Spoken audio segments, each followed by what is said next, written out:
Yeah, thank you, Vika. So welcome to the third session of a journal article writing workshop series organized by Journal of NELTA and NELTA Central Committee jointly. Today's workshop is on research design and implementation. But before I invite the presenter, today's presenter, to conduct the sessions, I would like to just reiterate a few things about what we have seen so far and what we expect today. Research design, you all know already, is closely related to and very much dependent on the research focus, research questions, research objectives. If you haven't got them yet, I hope that today's sessions will encourage you to design, formulate your research questions. If you already have them, then this is one step forward. Everything you will do today will make sense and lead you to the next step of your journal article development writing, if you like. The last session, let's just a couple of minutes to recap what happened in the last session. Last session was about literature review. And during that session, Navrasa very explicitly pointed out that your research literature review for your articles should be focused. Now, there is a reason for that. Remember, literature review is a vast area, and you are not expected to review anything and everything, not needed, not necessary. So it has to be focused. Focused on what? How do you develop your focus? And we were telling you then, Navrasa told you that your focus for your literature review comes from your aim, your objectives, your research questions. So many of you have uploaded your research, literature review. Thank you for that. Many of you haven't. We are hoping that you will upload your literature review. Remember, if you don't upload, we can't provide any feedback. So those who have uploaded got some feedback. We have given some feedback to them. And if the feedback is not clear, if you are struggling, for example, in any way to develop research questions, research purpose, talk to any of the presenters or to any members of the editorial board. We are here to help you. We want to help you to develop your article. We'd like to help you in your journey of article writing. But if you don't tell us what problem you are experiencing, we want to be able to help you. So, as I said, in your literature review, many of you have done quite brilliantly, I must point out here. Yeah, some of you have just tried to do the literature review. It's not well focused. And I have said that, look at your research questions, and even if you have your research questions, I have highlighted the theme areas and suggested that your literature review should focus on those themes or concepts. You don't have to review anything, not necessary. Okay. Now, one thing that I didn't find in your literature review is the recap of the literature review. Okay, you have done the literature review. So what? In the last paragraph, you should recap, you should reiterate the issues that emerge from your literature review. You should also indicate what gap, if any, you have found. You should also indicate what issues you will take to your research. That's the function of the last paragraph, and that is missing. Two of you have done that. Yeah, and yeah, thank you, Bhavita. But you have pointed the gap very clearly. Thank you very much for doing that. And one more person have done that. I hope she's there. Yeah, one more person has done that. So remember, you do literature review for a purpose. And the purpose, you indicate that in your last paragraph, your literature review. So once you have your aims, and then you have your literature review with the idea what issues you will take to the next step, to your literature, to your research, then today's session makes a lot of sense. You know your focus. You know what you will be doing. The question is, how will you do that? That's research design. And that's today's workshop. So to conduct today's workshop, I'm very pleased and honored to present one of the emerging stars in the field, Dr. Saraswati Davari. Saraswati Davari for us actually doesn't need any introduction, but for Rahmat, what I can say is that she is very well known in Nepal. She has been senior lecturer at Tribhuvan University, Nepal. Presently, she is working for Open University, United Kingdom, where she is involved in a number of projects. And she has published widely, and research design, if you like, research method, research design is one of her favorite area.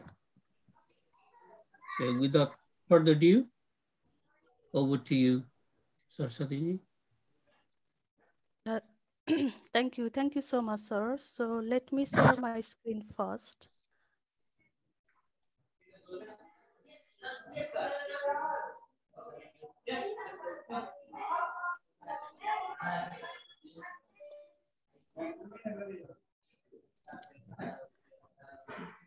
Can you see my screen? Yeah. Yes, ma'am. Okay, great. Okay, thank you so much, Ram sir, for the nice introduction. I'm very pleased to be with you here today. And thank you so much, NELTA Central Committee, and Dr. Ramassis Giri sir for providing me this opportunity. So it's my pleasure to be a part of this program. So as Ram sir mentioned before, I am currently working at the Open University, UK. So I'm working as a research associate in that university. So you know, like to be honest with you here, when Ramsari requested me to conduct a session on research methodology, I was not quite sure what I can focus in this session. You know, If because you are not research speaking, please methodology. mute yourself. If you are not speaking, please mute yourself. Yeah, can you please mute Sasiraji. yourself? Sorry. Yeah, it's all right. Yeah, so I mean, I was going to say, like, you know, research methodology is very, very broad. So we may need like several months or years if we want to cover all the issues. But within, I mean, in this, you know, 90-minute session, you know, I feel like, let's say research methodology is so broad, it's like an ocean. And in this session, within these 90 minutes, I feel like we are going to just take out a bucket of water from that ocean. But I can understand that, you know, based on our need, even a bucket of water might be a great help, if not sufficient. You know, it really depends on our needs. So let's So I'm just focusing on 5 key issues in this session. So maybe I can go to the slides. So let me start slideshow from the current slide. Yeah, yeah. Yeah. So yes, in this session, I am going to talk about these 5 key aspects of research methodology. So first, I will start with research paradigm. Then I will simply touch upon research methods and methodology. If we have time, I will also be talking about sample population, ethics in research, validity, and reliability. But before I start my discussion, can I just request you to reflect on your own work? Like Ramsar has already highlighted, or I also have seen that you have already reviewed your literature, you have already designed some research questions, but can you please just reflect on these 2 questions? Like, can you please go use your chat box and write your answer? Like, we start with the first question. How did you formulate or develop your research questions? Can you please use your chat box and write your answers there? How did you, where do your research questions come from? I can see, like, I think 5 of you have already developed your research questions. I can see your research questions there in the folder you have shared with me. But I don't know, like, how did you formulate those questions? Where did they come from? Can you please just write your answers in the chat box?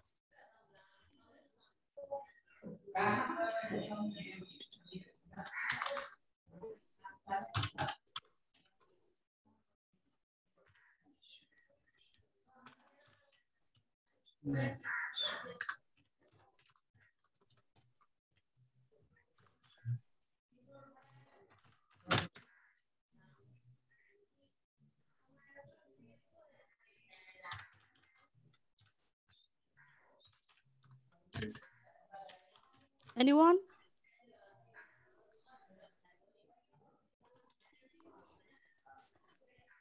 You have just 1 minute time. You can write just a few words there. You don't have to write very long answer, just a few words. Where did, yeah, okay.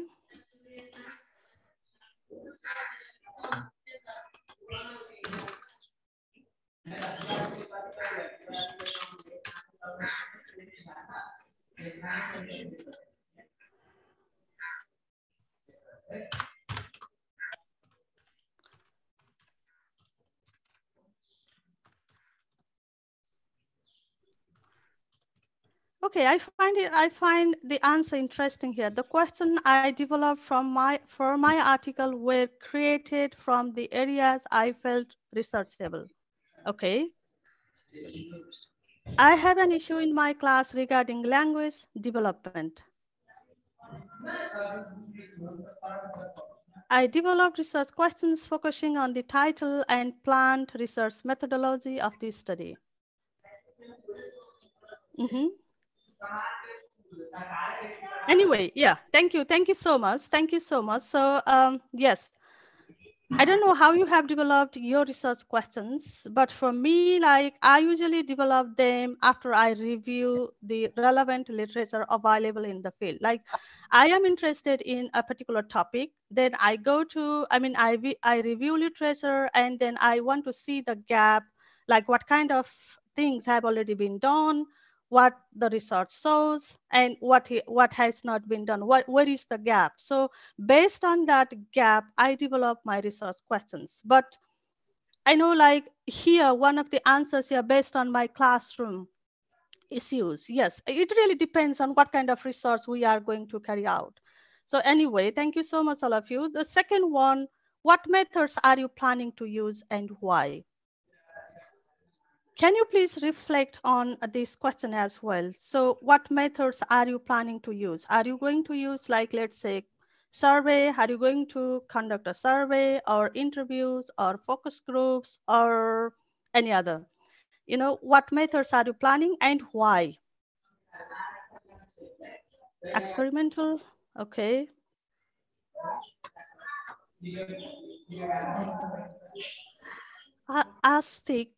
Sorry, yes, experimental. That's great. I have never done that. I have never used that method before, but yeah, I would love to listen to you, Astik sir. Structured interviews, survey, great. Yeah, participant classroom observation and in-depth interviews. Okay, qualitative method to explore detailed information. That's great. All great answers. Thank you. Thank you so much, all of you. Yes, it really depends on like your objectives or your research questions. So the type of method or the methodology you are going to use really depends on your research questions. That's why I am just requesting you to reflect on your research questions, because your research questions guide your methods.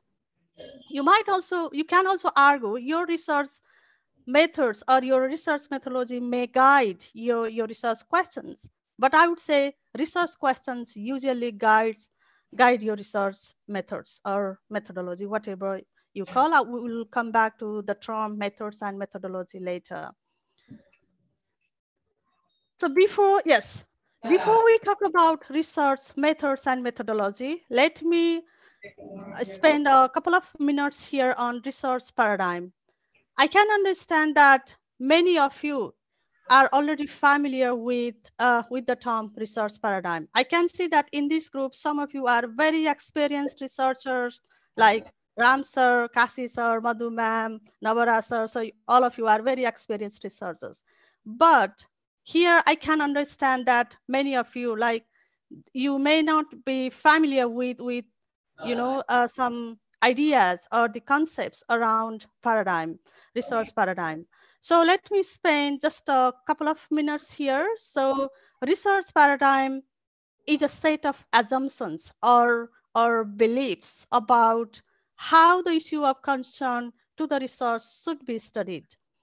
It's basically our assumption around what the reality is and how we know the reality, how we know the truth.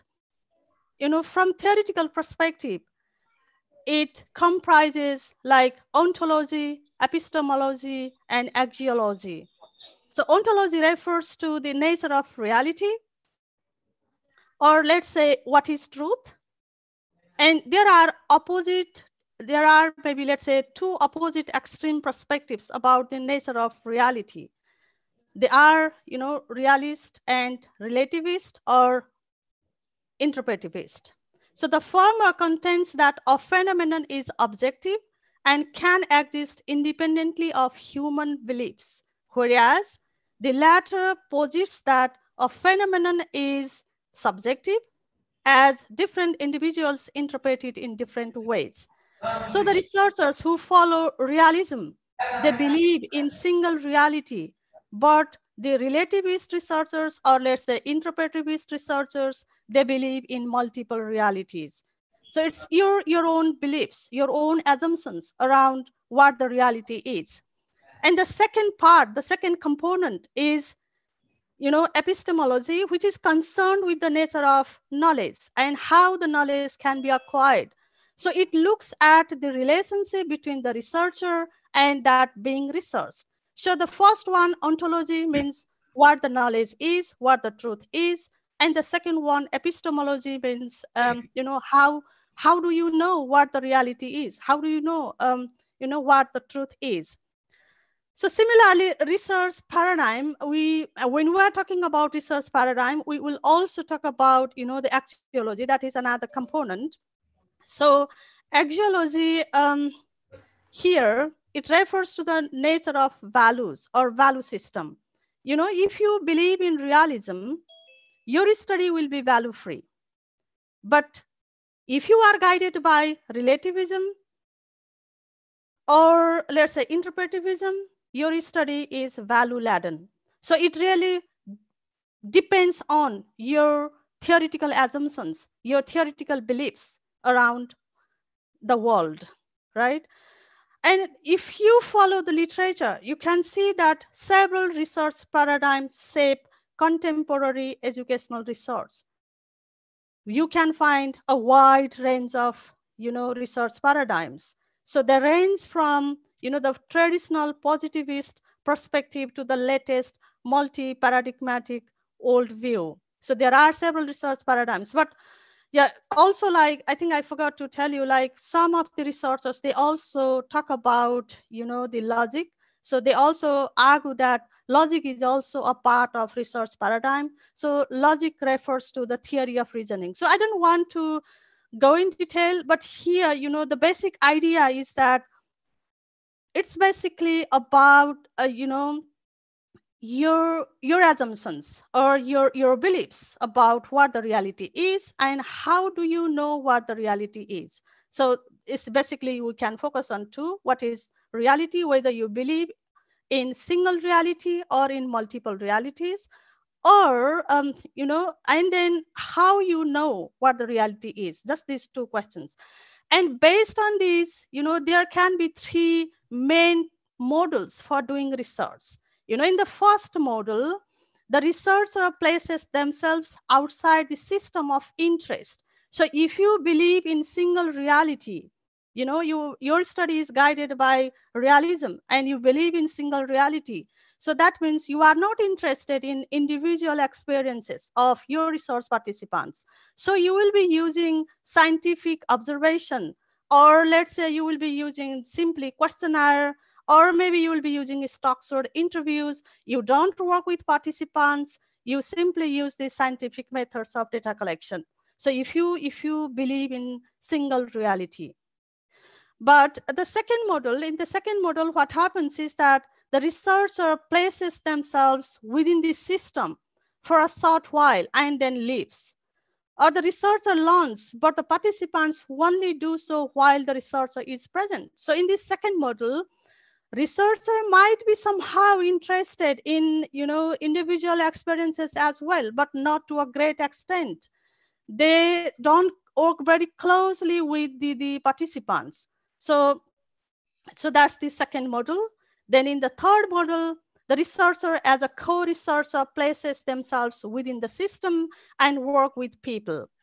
They mingle with their students, they take part in different activities.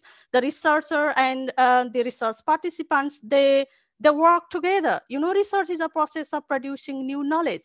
So researcher and the research participants, they work together and they co-produce knowledge. They co-produce, this is a process of co-production. So the researchers who believe in multiple realities, who value the individual experiences of the research participants, they use like participatory research, or they may choose action research or ethnographic research. So it really depends on your own beliefs, whether you believe in single reality or multiple realities. So there can be like three main models for doing research. But I can say, like, I have already highlighted that there are several research paradigms. If you look at the third model, within interpretivism, there are several other paradigms. Let's say if you are guided by like interpretivism, then you are basically interested in understanding your participants' values, their assumptions, their experiences. But if your research is guided by critical paradigm, then you are not simply interested in learning about their experiences. You might have an aim of empowering your participants. Let's say in Nepal, in the context of Nepal, you are researching on some issues related to girls. Let's say you go to the marginalized communities and you are interested in learning about the problems or issues they have. Then your aim might be, to not only to capture their experiences, not only to reflect on their experiences, but to empower them. So you might be helping them to develop some skills as well. Your research may have that aim as well. So you might help them to raise their voice, or you might want to challenge, the existing system, or you want to question the existing system because you want to empower your participants. So it all depends on your research objectives and the theoretical beliefs or assumptions you have. So that's the research paradigm, I mean, in general. So then let's look at methods and methodology. So first, now I have just talked about, your assumptions, your theoretical beliefs. Now let's see, some of you may believe in single reality, some others may believe in multiple realities, or it's your choice. But then based on your theoretical beliefs, based on your assumption, then you will develop your methods and methodology. But before I discuss about the difference between before I discuss this issue, can I please can I request you to answer this question? What is the difference between method and methodology? So you are going to select, if you are going to select your research methods, you also might be talking about your methodology. But can you please write maybe just few words, the difference between methods and methodology? Can you please use your chat box and answer this question?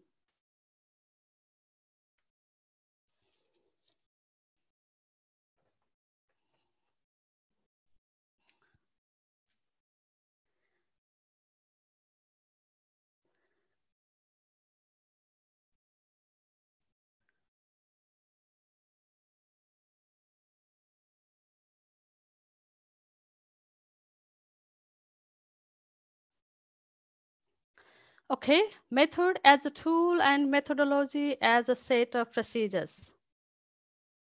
Method, tool that is used to research process. Okay.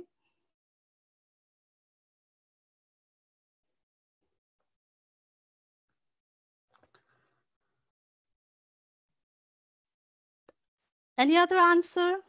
The difference between, what is the difference between method and methodology? Methods are tools and methodology are procedures for investigation. Great. Method is only the structured and systematized way of doing something. Methodology, overarching philosophy. Yeah, that's great, Kasi sir. Yeah. Methodology is implementation of methods in our research. Is it? Is it true? Methodology is implementation of methods in our research. Okay. A research method is particular set of techniques you apply. Okay. Anyway, yeah. Thank you so much, because I am conscious of time as well. So yeah, if we look at the difference between research methods and methodology, so let's see. So methodology, is concerned with how we explore knowledge. It means what is the process of research? It refers to the choices we make about our cases to study, or methods of data gathering, or forms of data analysis, it's in planning and executing your research study. So it's an analysis of the assumptions, principles, and procedures in a particular approach to inquiry.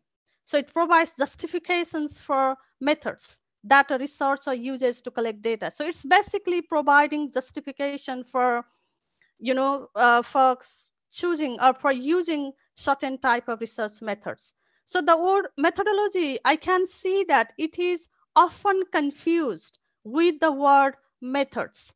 So we should understand that method refers to the techniques, the practical activities that we use to collect evidence or to collect data, whereas methodology concerns with the theoretical and philosophical implications of making particular choices of method and when we conduct a research study. So therefore, methodology is oriented towards a certain philosophy about the nature of reality, whereas methods are guided by the methodological stance that we make in a study. So research methods are always guided by your research methodology. So that's why like methodology is somehow connected to, you know, the philosophical assumptions you have, the justifications you provide. Let's say if you in your study, if you conduct a survey, let's say, why do you do that? Or you may conduct focus group interviews. Why do you do that? So methodology, that is methodology. Methodology provides justifications for the selection of particular research methods. So methods means the the activities, the real activities you carry out, like you go to the field, you collect data, you interview people, or you conduct a survey, you analyze your data, you interpret your findings. So all of these are methods. But your beliefs, your the theory that guides those methods are, that refers to the methodology. That's a part of methodology. So anyway, thank you so much, all of you. And when we look at the methods, there are two major types of methods: quantitative or qualitative methods. I can see that some of you are interested in using qualitative methods. Then let's say qualitative methods. If you are interested in using qualitative methods, that means you are interested in exploring the richness of human experience or thoughts or feelings and or maybe social interaction. You believe in multiple realities, and you are interested in exploring individual experiences. So if you have that belief, then you will be collecting qualitative data. But researchers, if you are interested in quantitative method, if you have a plan to use quantitative method, that means you are interested in how variables change, what cause these variables. So like, there are two different kinds of variables: dependent variable and independent variable. I hope you know the term variable. So variable, simply it refers to a person, place, thing, or phenomenon that you are trying to measure. So in other words, like variables are any characteristics that can take on different values, such as, height, or let's say weight, or age, or student or test score, something like that. And these variables, they are always in a cause and effect relationship. So the independent variable is the cause. Its value is independent of other variables in your study. And the dependent variable is the effect. Its value depends on changes in the independent variable. So for instance, I have given you two examples here. For instance, in the first study, you want to determine whether how long a student sleeps affects test scores. So let's look at, you have this objective. You want to determine whether how long a student sleeps affects students' test scores. So which one is dependent variable and which one is independent variable here? Can you please type your answer in the chat box? Which one is dependent variable and which one is independent variable in this first example? How long a student sleeps and a student's test score. Any answer, please?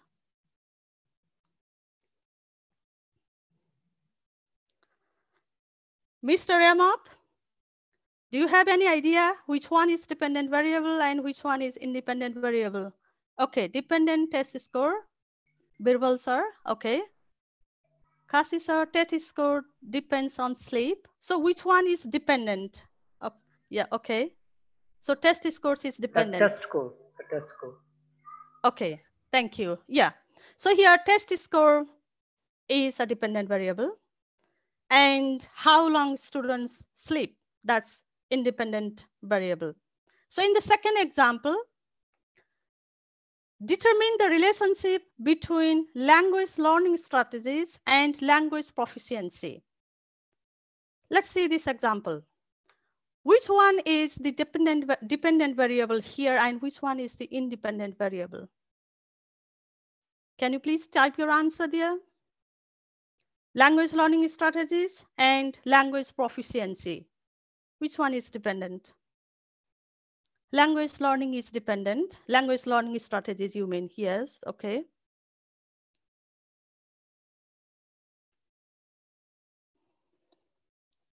Dependent test score. Okay, great.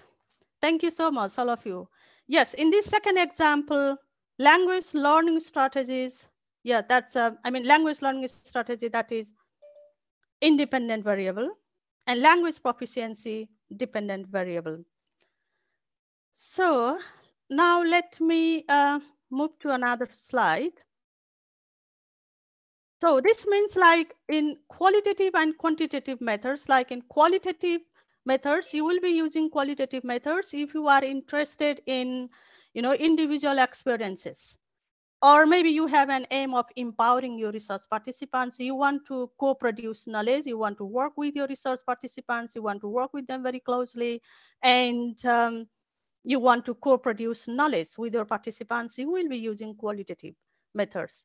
But in quantitative methods, you believe in single reality. You are not interested in individual experiences. You are not interested in like how individuals interpret things differently. So you are not interested in that. So you will be using scientific methods or you will be using quantitative methods. But can you do you have any idea like in what context you can use qualitative and quantitative methods? I think I have already indicated the answers. So considering our time limitations, let me just move. Yes. So qualitative research is especially conducted when, the research issue is very complex. You want to explore the natural setting. You want to go to the natural context. And because the issues you are interested in are very complex. So you will be using qualitative methods like, participant observation, something like that. Or you want to understand something, the concepts, thoughts, experiences, feelings, values, individual values, perceptions. So you will be using, again, you will be using qualitative methods. Or you are not clear what research questions should be asked. That's why I was asking you, like, I don't know, sometimes research questions, sometimes they usually come from your literature review. But sometimes if the research issue is not explored very well, you may come up with the questions after you collect your data. So it really depends on, so you are not clear at the beginning, you are not clear what kind of research questions you want to ask or you want to have in your study.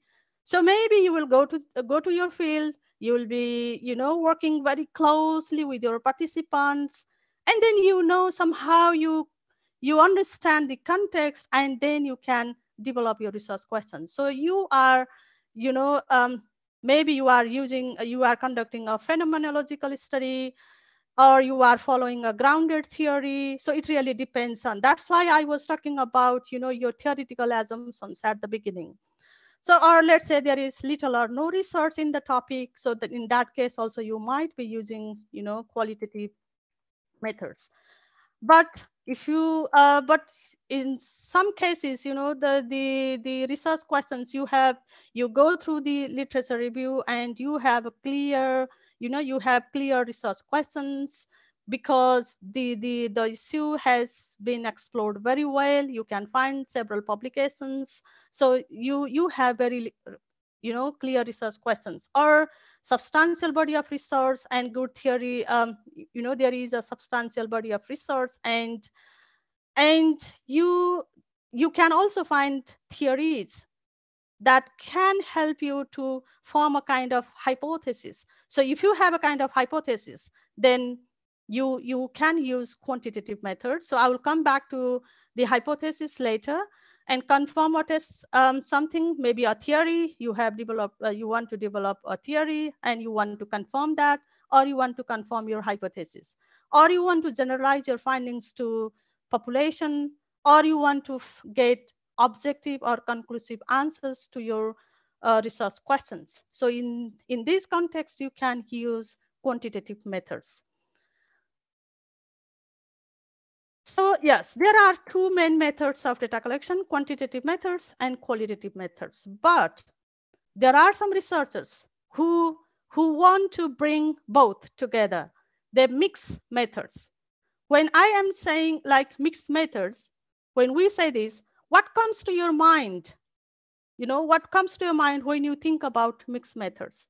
Can you please use your chat box and write whatever comes to your mind, maybe a few words? What comes to your mind when you think about mixed methods?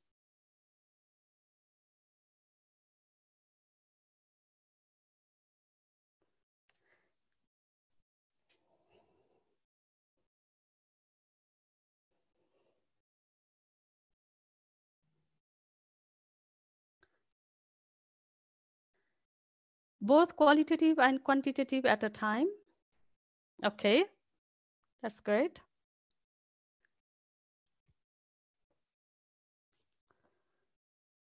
Mixing of quantitative and qualitative data, yes.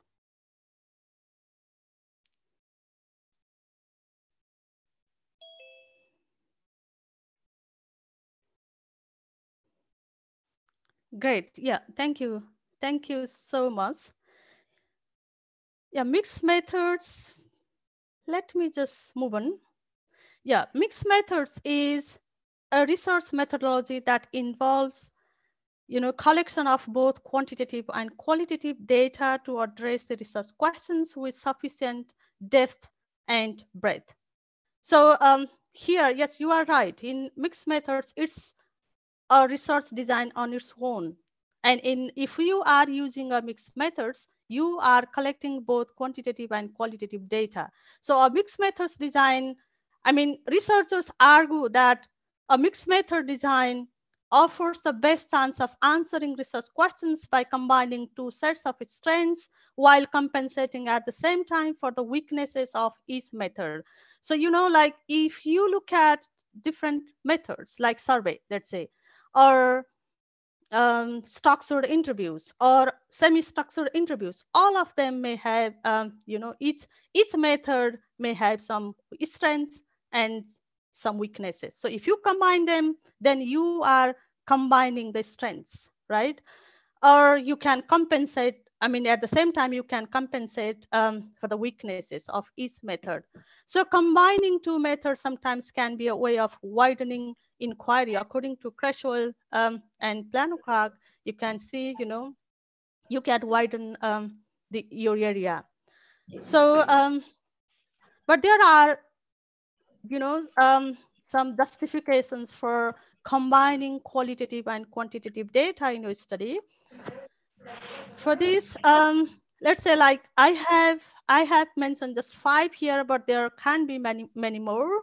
So the first one, it allows researchers widen their inquiry with sufficient depth and breadth. In some respects, they are complementary. So you can see the two methods as complementary to each other. They can complement, right? And the second one, you can obtain more rigorous conclusion by employing two methods in such a way that the strengths of the qualitative methods offset the weaknesses of the quantitative methods and vice versa. So that's the second, you know, justification for collecting both quantitative and qualitative data. First, the third one, you can have deeper understanding of the research issues if you use both. Or you can triangulate research findings, like you collect data, if you collect both quantitative and qualitative data, you can see whether you have come up with similar findings or you come up with different findings. Like quantitative data, sometimes what happens is like your qualitative data says one thing and your quantitative data might be telling you different things. So how you can triangulate, your research findings, you can compare, you can make a kind of comparison between the two data sets. And then if there are differences, then you as a researcher, you will try to find out the reason why there are differences. So you will try to see.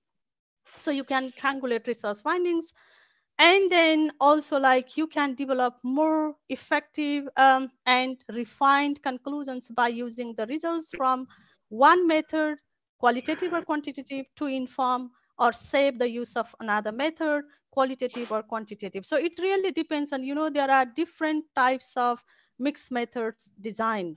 So if you are, let's say, whether let's say two main type are sequential or parallel. If you are using a sequential design, you will conduct, let's say, qualitative study first, because if the research area is not explored very well, you don't have clear research questions, then you will go to the field, you will, collect some data, and then in the second phase, based on the qualitative findings, you will develop survey, and you want to you conduct that survey, and you may come up with some other findings. So I mean, so it really depends on the your purpose and the kind of design you follow, but you can basically produce more effective conclusion or refined conclusion if you combine both qualitative and quantitative data. But I don't mean that we have to always, bring both data sets together. We have to collect both quantitative and qualitative data. It really depends on your purpose, maybe your time. So several things of, matters a lot. But in some context, combining two methods might help you to produce better outcome. So, or also we can understand that different questions require different sorts of data and levels of complexity. That's why research questions are very important, and they guide our methods, our methodology. So here, but the main claim, or I mean, here we can say if you are using mixed methods, you can simply say they add strength and rigor. So your study can be more rigorous if you combine both data sets, I mean quantitative and qualitative data. So confirming results through multiple methods adds reliability and credibility of your findings. So one method cannot fully describe a phenomenon in some context. I mean, some researchers, they argue in that way, but you can make your own argument. So choice of method. Let's say if you want to, let's say, describe this animal. How do you describe? Do you think this is a fast animal or this is a slow animal? Can you please just type your answer, fast or slow? Do you think this is a fast animal or a slow animal? Fast, slow. See the difference here right now. Fast.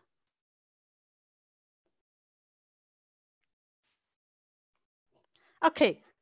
Yeah, thank you so much. So it really depends on how, if you think like, how can you say this is a fast animal or this is a slow animal until and unless you compare this animal with other animals, right? So it really, so let's see the questions here. So when you want to describe this animal, so you might be saying like how fast it runs, or whether it is a slow or fast animal, or how fast it runs compared to other animals. So it's your assumption. That's true. I can see your answer. Yeah, it's your assumption. It's your belief. Until and unless you compare with other animals. Let's compare this animal with a cow. Let's say, you can say, this is faster, right? You can say it's a fast animal. But if you compare this animal with cheetah, yes, your answer will be different. So, or whether it's likely to win a race against other animals. What are those other animals? If it is running with a cow, most probably it will win the race. See, so here it's your belief. And what I mean here is that, like how you can see here how different people would describe how fast the animal is. Different people, like here I can see two different answers, slow or fast, because you describe it differently. Or people may have different impressions about this animal. Similarly, in your study, your research questions, or you may have different research questions. And if you want to, find answers, you may need different methods. So based on your objective, you may need like precise measurement. Like if you want to say whether it is a fast or slow animal, you need to measure. You need a unit of measurement. Or you may need to compare this with other animal, or you may have your impression. So you may need, or sometimes you may need all three. So it really depends on, if you are simply interested in, like how fast it runs, you will use some unit of measurements and then your study will complete. But if you are interested in, making a comparison between other animals, then you will also, you will make a kind of comparison. So what I mean here, what I am indicating here is that you may have, let's say, three different questions. One question, in order to address the research, in order to address the first question, you may need one set of methods or one kind of method. Or to address another question, you may need another method or another set of data. So it really depends on your objective or on your purpose. And there are several methods of data collection. So observation, interview, focus group discussion, survey. So within observation, like you can say participant observation, non-participant observation. So usually participant observation, this is, I mean, qualitative researchers use participant observation, but quantitative researchers may use non-participant observation, but it really depends on your objective. So even qualitative researchers may use non-participant observation based on their need.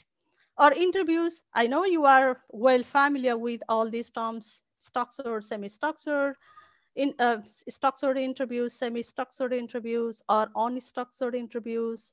Again, you will choose one of these three based on your need or your objectives. Or focus group discussions, or survey, like you can conduct survey, a mail survey or online survey or paper survey. So yes, there are several methods of data collection. A survey, mainly we use survey mainly for our quantitative study, and we use interview or focus group discussions and observation mainly for our qualitative study. Or if you are using mixed methods design, then you might be using all of them or two of them or both. Okay, now let's reflect on our own work. I have brought questions from three different studies here. Let's start with the first study. I think these are the questions. Is Kamala, I'm sorry, I don't know her surname, Kamala ma'am here? I think these are her questions.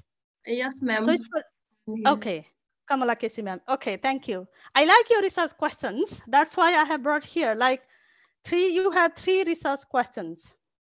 Study one. Let's look at this question. Kamala ma'am, do you have any plan like for your methods? Are you going to use quantitative methods or qualitative methods, and why? I will use qualitative, ma'am. Qualitative, why? Why are you interested in qualitative methods? I want to get to know the real experiences of the lecturers about SDL. Okay. Their their experiences about the opportunities and the challenges and they come across while going through professional development. Mm-hmm. That's great. That's great. Okay. Do you have any suggestion to Kamala ma'am? Other participants, please. Do you have any suggestion? Do you think yes, she can use qualitative methods, or you think that quantitative methods might better address these questions? Do you have any opinion? Can you please type your maybe, or maybe one of you? Do you want to contribute? Let's say Ashok sir, Ashok Sa sir. Are you there? Yes, ma'am. Do you agree with Kamala ma'am? She is planning to use qualitative methods here. Yeah, I agree with think? her because I think as she is going to get more experiences about the professionals, so getting the more experiences and getting their ideas, I think qualitative method is better for her. Okay, that's great. Any other? Is there anyone who thinks that quantitative method might better address these questions? Anyone? Do you have this opinion? May I, ma'am? May I? Okay. Yes, please, please. Well, actually, whatever Ashok has said, I don't agree with him because this is just opinion-based research and study. So since Kamala ma'am is going to study on the professional development in respect to self-directed learning, it's a personal assumption. Maybe it's about the feeling, about experience. So quantitative methods might not work in that context. It will vary according to the perception of individual. So she might find something in one way on the same topic. If somebody tries to study on the subjective learning, the finding might be different from hers because this is qualitative. So quality differs time to time. But when we use quantitative, maybe the data and its result will be same. Yeah, that's my opinion. Thank you, ma'am. Okay, that's great. That's great.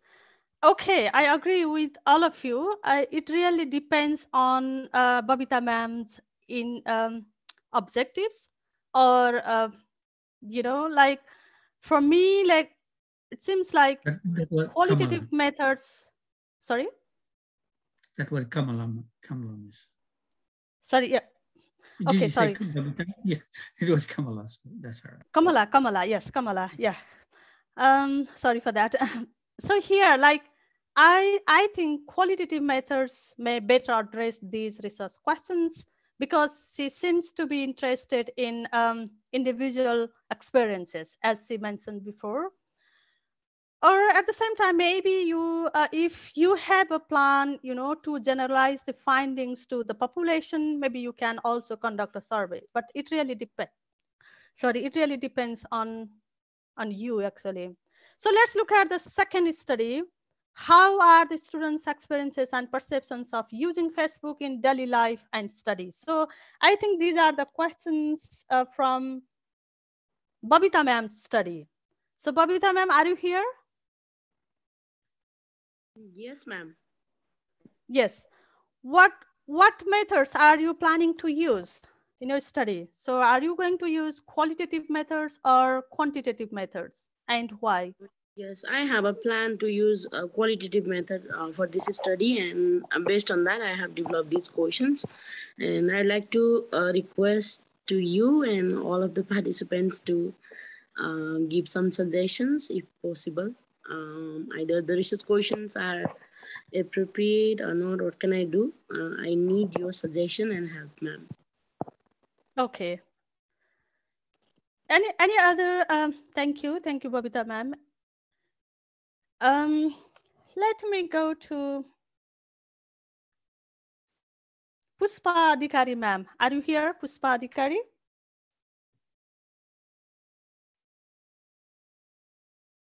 Puspa Adhikari ma'am, are you here?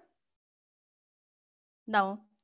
Okay, Ashok sir, I can see Ashok. Khati sir, I can see you. You are an experienced researcher. Do you have any advice to Babita ma'am? Ashok sir?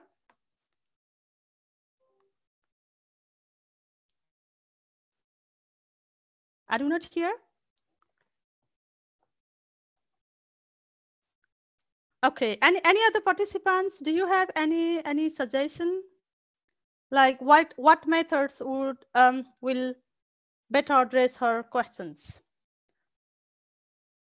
Qualitative methods or quantitative methods?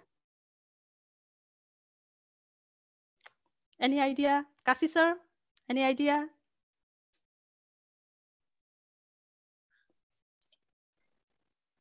Yes, ma'am.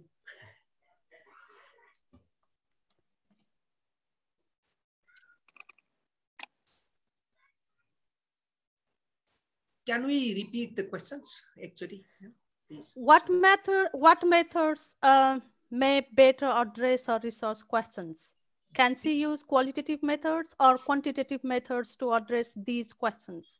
Which one? Study 1, 2, 3. Which one? Study 2. We are talking about study 2 now. Experience and personal English. I think this is definitely qualitative. The first one. Mm-hmm. How Why does do you think? help students in their day-to-day life? Mm-hmm. Oh, definitely qualitative should be okay, because I know there is, obviously, because I am a qualitative researcher, so I have enormous kind of opportunity for this research that qualitative data can serve the purpose.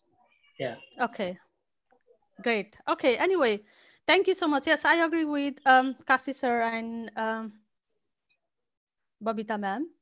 So yes, I agree.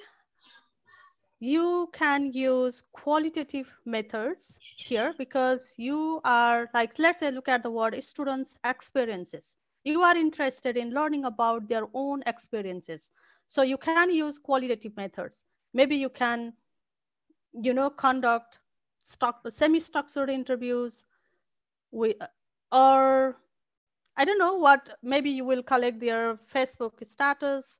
You will analyze the language used in the Facebook status, or maybe you will conduct interviews. So yes, definitely, I think you can use qualitative methods here.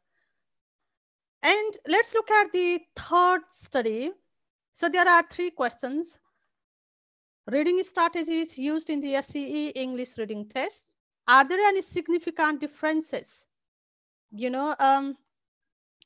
between different groups of learners in terms of their reading strategies? Or what relationship, if any, exists between reading strategy use and the test performance? What methods do you think we can use? These questions are from my own study. I just wanted to give you an example. That's why I just brought these questions from my study. So what is your suggestion? What methods can I use to address these questions? Can I use quantitative methods or I can use qualitative methods? Mixed. Okay. Kavita Kharka ma'am, why do you think I can use mixed methods here? Can you please?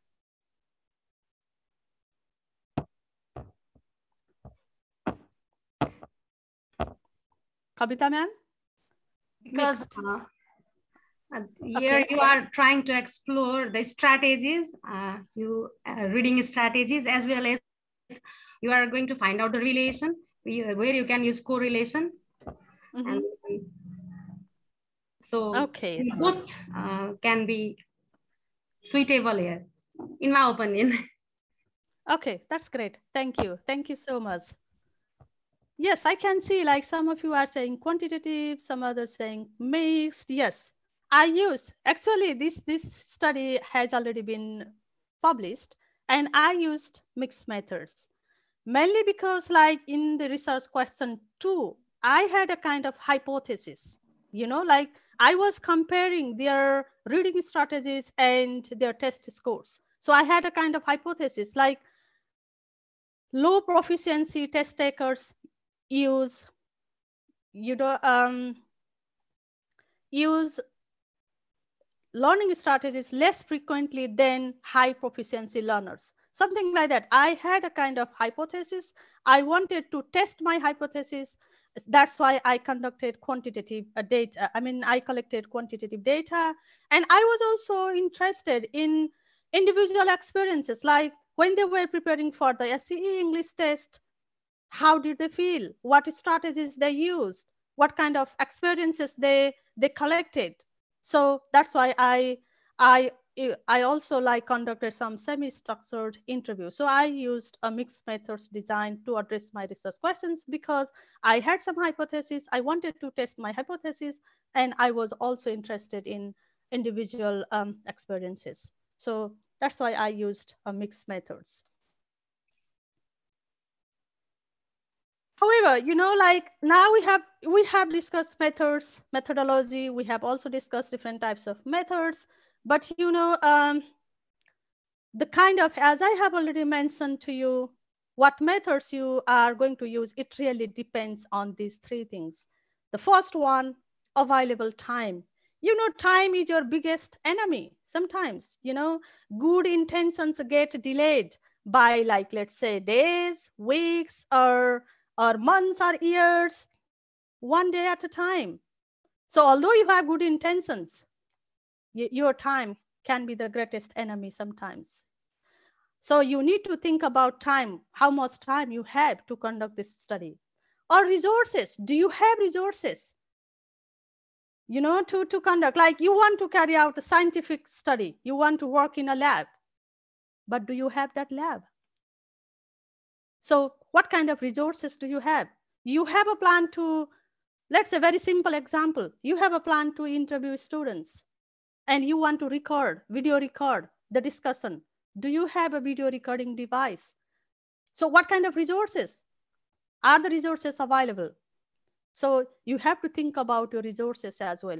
And skills. Let's say you are interested in using a mixed methods design, but you don't know anything about quantitative study. You don't know how to design a survey, or if you are interested in you know, conducting some statistical test like reliability test or ANOVA or t-test, something like that, but you have no idea about that. So that's why, like, I think you need to consider other aspects as well, but I think these three are very important. So you have to think about your time, the resources available for you, and your skill. You have to reflect on your own skill. So these may, yes, so I mean, please think about these three before you design your study. I mean, before you make a decision about your methods, whether qualitative or quantitative or mixed. And then if you are in the process of data collection, you may need to consider these four aspects, like what data do you need to address your research questions? Where do you get it from? How do you get it? You know, how are you going to sample your population? It's not possible to collect data from the whole population. So you have to sample them. How are you, what strategies you can sample them? What strategies can we use to sample the population, and what methods you can use, and how practical it is for you to gather data, you know, from the sample you have selected. So there are several issues. So I'm sorry, I can't. I am just conscious of time, so I'm sorry. Let me just skip these two slides. So if you have any queries, I'm happy to come back to you. You could write to me. So we will discuss, we can discuss this later. So, but let me simply start, you know, a discussion, because I think it is also very important, you know, research ethics. It's very important. That's why I just want to spend some last like 10 minutes, 10 minutes, I think we have, yeah, on research ethics. So ethics, you know, you might be familiar with this. I think you are already familiar with some issues, research ethics. So research ethics generally refers to, you know, moral principles that govern how researchers should carry out their work. There are several fundamental issues related to, you know, your data collection, how you store your data, how you are going to interpret your findings. So several issues. So I mean, there are several issues you have to be mindful about. So doing research in an ethical way requires us to engage with several distinct areas of expertise. These include safeguarding, protection, data protection, gender equality, and social inclusion, conflict sensitivity, and research. And there are several issues, but I will be talking about just 4 key components of ethics. So educational researchers should operate within an ethic of respect for any persons involved in the research they are undertaking. So, but before discussing this, I want to conduct a quiz. So it's on quiz. I have designed a few true false items and I think 2 multiple choice items. So I want to run this quiz before I discuss ethics issues, right? So let's start. Are you ready for a quiz? Please, all of you, I request all of you to use your chat box and answer my questions. So you will see some true false items, and then you are requested to answer the to type either true or false. So research ethics, the first question, researchers should make every effort to maximize the benefits and minimize any risks or harm to participants. Have you ever thought about, any harm to participants? Okay, true. So please, yes, true. Great. Yes, I agree. That's true. We have to make every effort to maximize the benefits of our research and then minimize any risks or harm to our participants. That's true. The second one, researchers have to maintain privacy and confidentiality of individual participants. Now, number 2, is it true? Yes. Great. Thank you so much. Yes, you must try, you must do this. You have to maintain privacy and confidentiality of your participants. Third one, research participants do not have rights to withdraw from the research for any or no reason. Do you think this is true? Can they withdraw from their participation? Okay, false. Research, okay, this is false. So all of you think this is false, right? 1 and 2 true and 3 false. Okay, it's interesting. Research participants do not have rights to withdraw from the research for any or no reason. Yes, you are right. So they have their right to withdraw from their participation. So this is false. Fourth one, the rights and dignity of individuals and groups should be respected throughout the project. Is it true? Number 4, true. Okay, I can see true. Great. Yes, this is true. You should respect the rights and dignity of individual participants. Number 5, in some contexts, children can be forced to participate in a research study. Do you think we can force children to take part in a research study? False? Yes, you are right. We can't force children. It's false. Number 6, hierarchical relationship between researchers and participants should be maintained. Do you think you need to maintain hierarchical relationship with your participants? Is it true or false? It depends. Astik sir, it depends. Okay, why do you think, Astik sir, it depends? Number 6. That will depend on the nature of research and then the process of data collection. So if you are collecting data. What do you mean by the nature of research here? Do you mean like if you are conducting a quantitative study, you Yes. should maintain the relationship between researcher and participants? Yeah, like I'm collecting data through participatory approach. I'll have different kind of relationship. If I'll have a observation, external observation, observing from outside, I will have different roles. So yes, I think the question maintaining relationship will totally dependent on the context that I'm working in. Okay. Okay, thank you so much. What about others? Do you agree with Astik sir? Because I can see all of you are saying false, but Astik sir, he is saying true. Do you agree with Astik sir? Anyone, please? No, I didn't say true. I said it depends on the context. Sorry. Yes, it depends on. Yeah. I agree. Sorry. Yes, it depends. Yes. So you mean, I mean, if you say depends, that means in some context, you think that hierarchical relationships should be maintained, right? So if you say depends, in some other context, we don't have to maintain the hierarchical relationship, right? Okay, so for me, I would say false. You know, yes, actually, we need to be very careful about the hierarchical relationship, particularly when you are conducting, let's say, a qualitative study. Your aim is to co-produce knowledge with your research participants. And if you keep on maintaining your hierarchical relationship, you are a researcher, you have better knowledge, you know, and if you cannot develop a kind of friendly relationship or informal relationship with your participants, you may not be able to capture their real experiences. So I would say false. We have to, I mean, we don't have to maintain hierarchical relationship with our participants. So anyway, so number 7, research participants should not be paid for their time to participate in surveys or interviews. Do you think this is true? Yes, rapport building, that's true. Rapport building is a part of number 6, you know, not maintaining hierarchical relationship. So number 7, is it false or true? Research participants should not be paid for their time to participate in survey or interviews. It's false. Number 7, false. Not paid generally, false.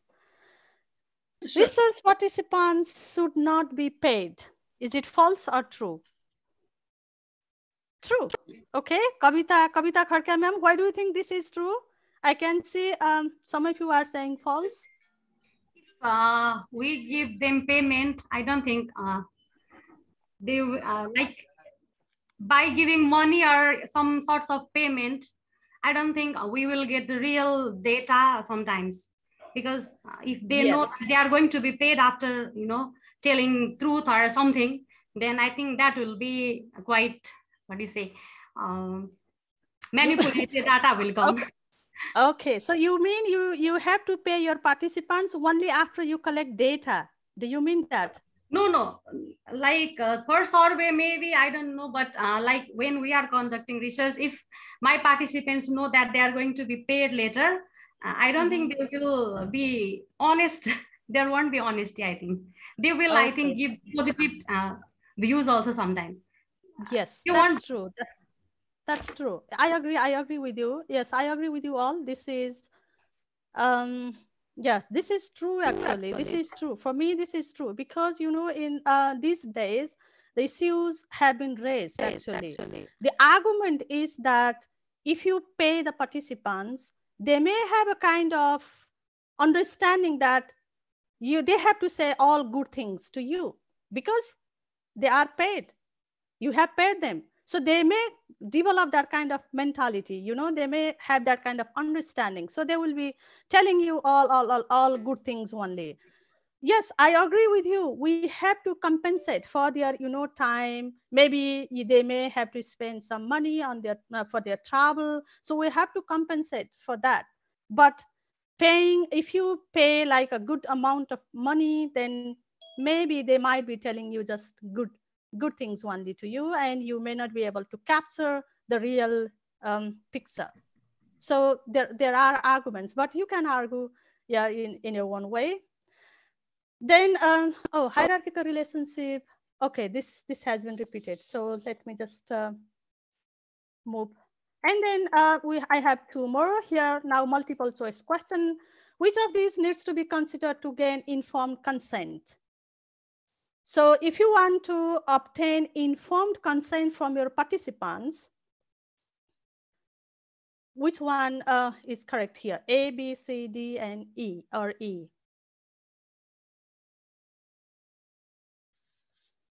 Yeah, I agree. Yes, Jenny, you can get honest answer only if we have good rapport. Yes. Okay, yeah, can you please type your answer? A, B, C, D, E. Yes, E, many of you. Yes, I agree. Yes, yeah.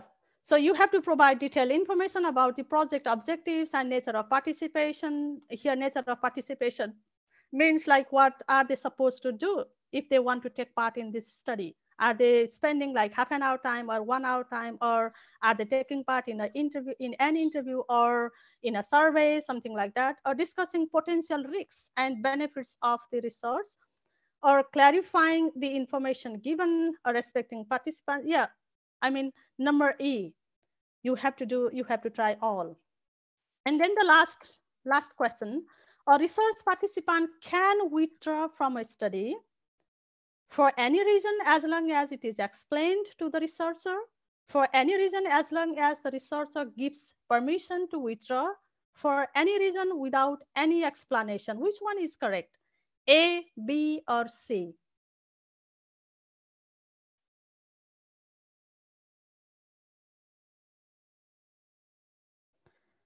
C, A.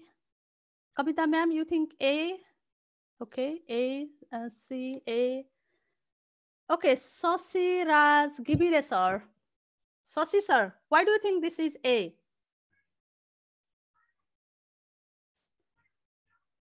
Sosi sir, do you think they need to provide explanation to you if they want to withdraw from their participation?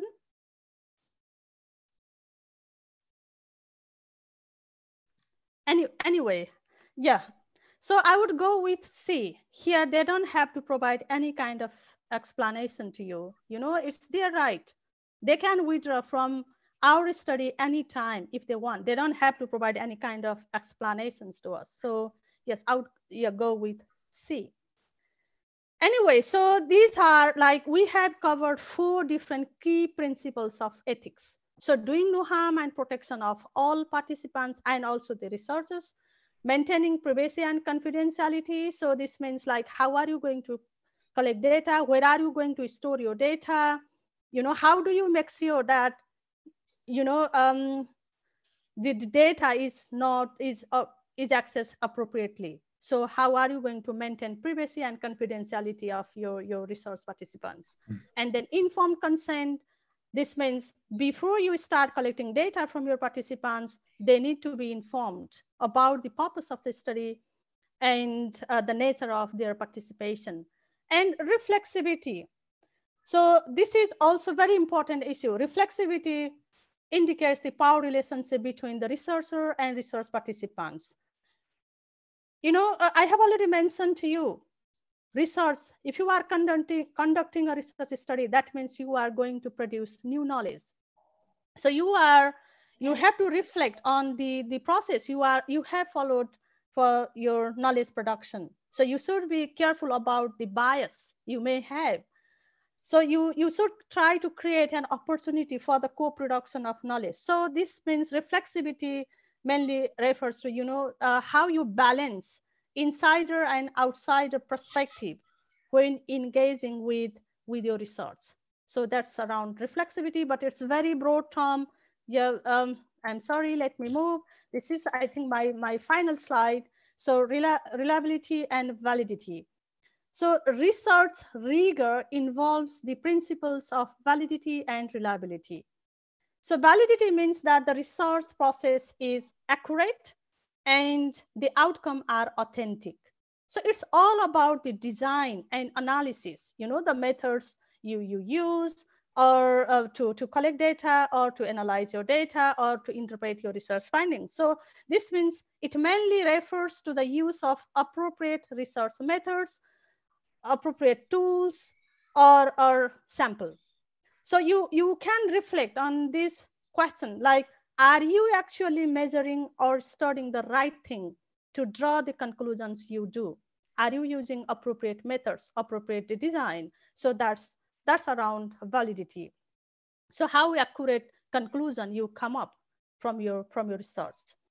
And reliability is the degree to which your research produces accurate and consistent results.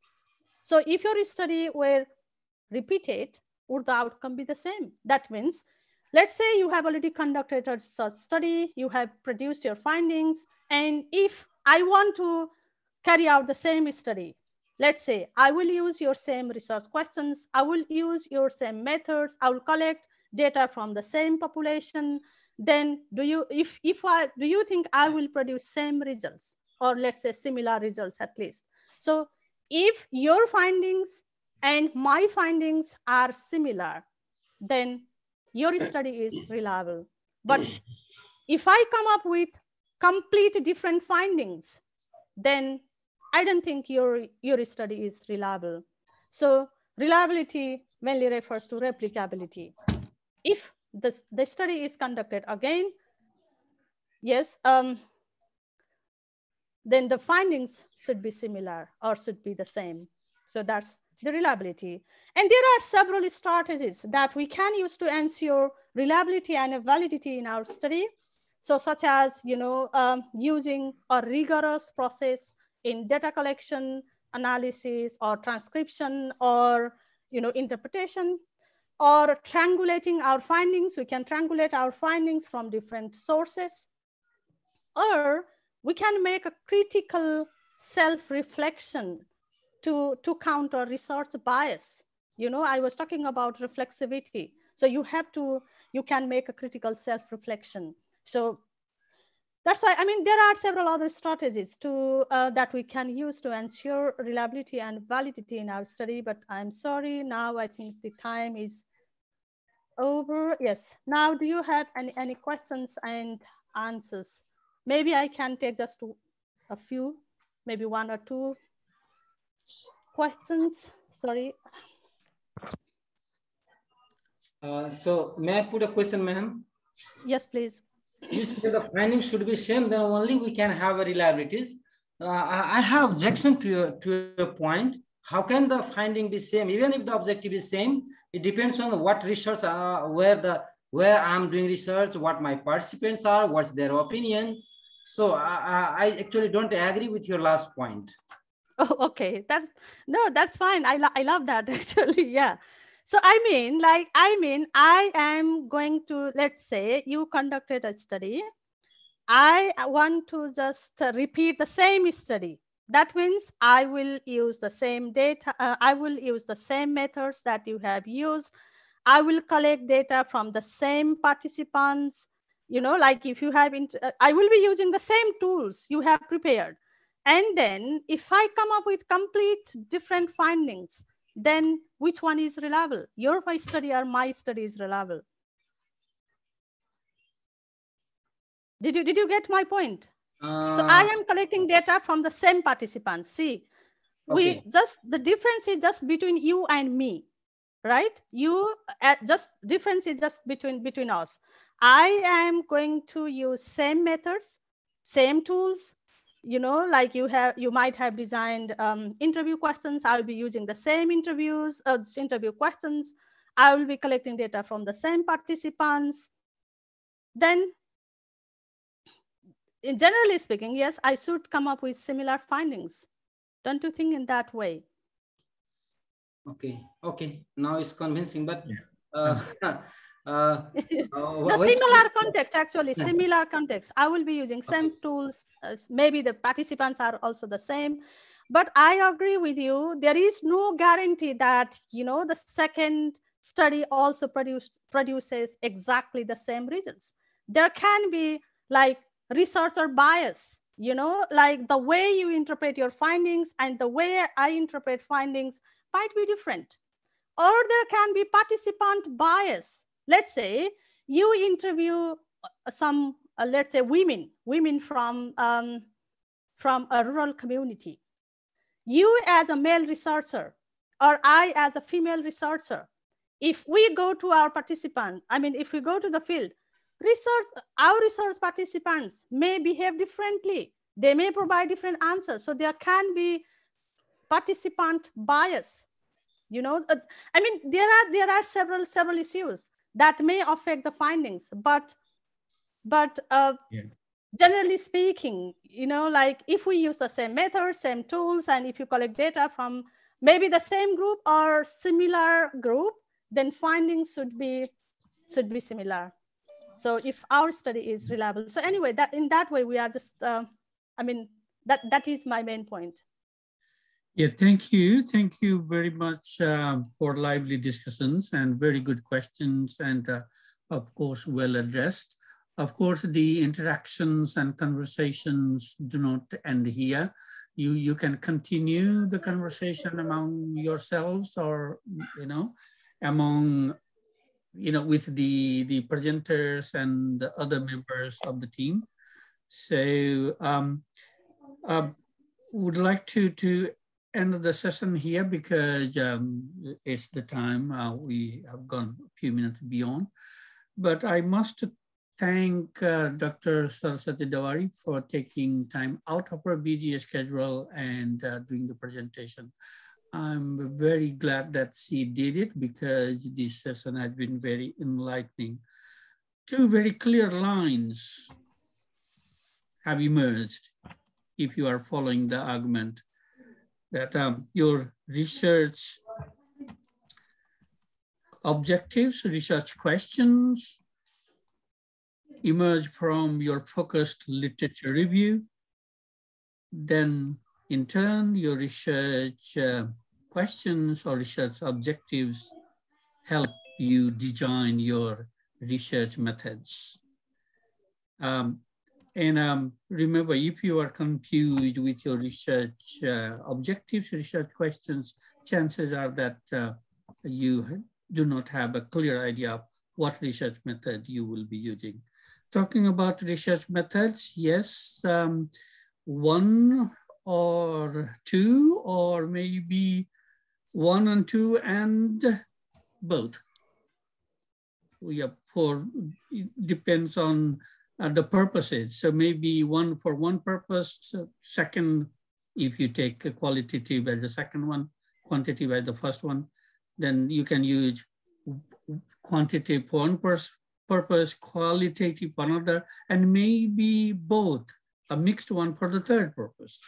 So it's, there are, so she had, Saraswati ji had quite nicely outlined that it depends.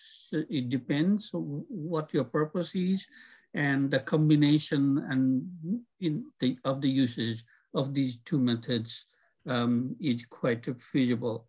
I'm glad that she looked at some of the ethical issues, because this is one thing we face all the time. For example, at the moment, and my colleagues here, the members of the editorial board would know it quite well.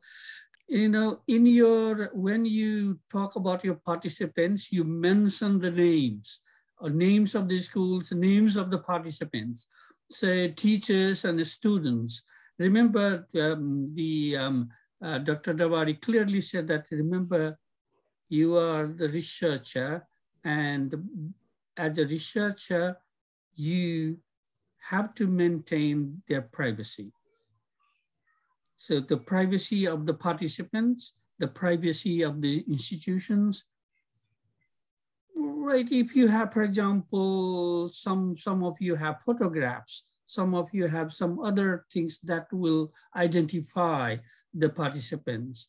Unless you have permission, you are not supposed to do that.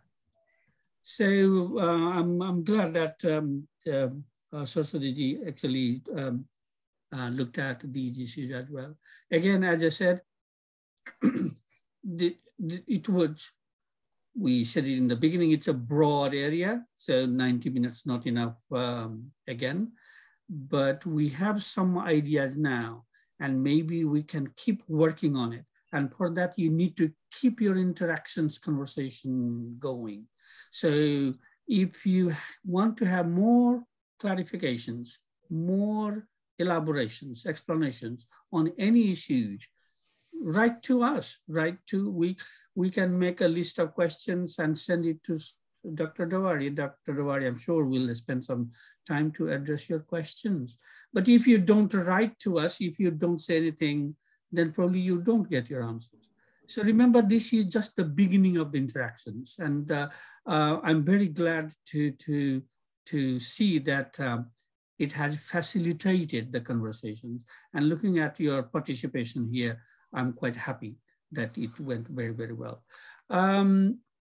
Because he has actually given you the link for session feedback, so please do fill in. This will help us, organize program, improve our ways of doing things in the future. So take a moment. It won't take more than 5 minutes to do that.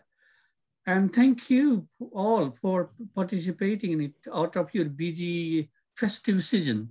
So it's a middle of the festive season in Nepal, and probably Ramat also took time out for participating in it. I appreciate you all, but remember, submit something so that we know your progress. If you don't send anything, we don't know what you are thinking, which way you are going. So even if it's vague, submit something. So by the next workshop, would like you to design your research method and upload your research design, and how you want to implement that in the shared folder. So thank you very much again. Shall I just make a final comment, sir? Shall I just make a final? Sure. Yeah, I mean, thank you. Yeah, I mean, thank you so much, all of you. Thank you so much, Nelda, for giving me this opportunity. And thank you so much, all of you, for your active participation. Please do feel free to come back to me. I'm happy to support you. I am happy to help you as much as I can. And regarding the ethical issues, to my understanding, it's not only a part of the research methodology, it's also a part of research, how you are, interpreting your research findings, like how you are going to balance insider and outsider perspective, or how you are going to maintain reflexivity in your study. So I hope there will be more discussion in the upcoming sessions as well, but I'm always happy to help you as much as you can. So yeah, thank you so much, all of you. Please do feel free to write to me. Just last one query. Babita says, would you mind providing the attendance link? I'm not sure I understand that. What is the attendance link, Vikasji? Sir, the same link works for attendance and feedback. There are only three. Okay. Sorry. I probably misinterpreted that. So there you go, Babitaji. The same link, the link he has provided. So thank you all. It's almost 11 o'clock here in Melbourne. So it's a good night from here.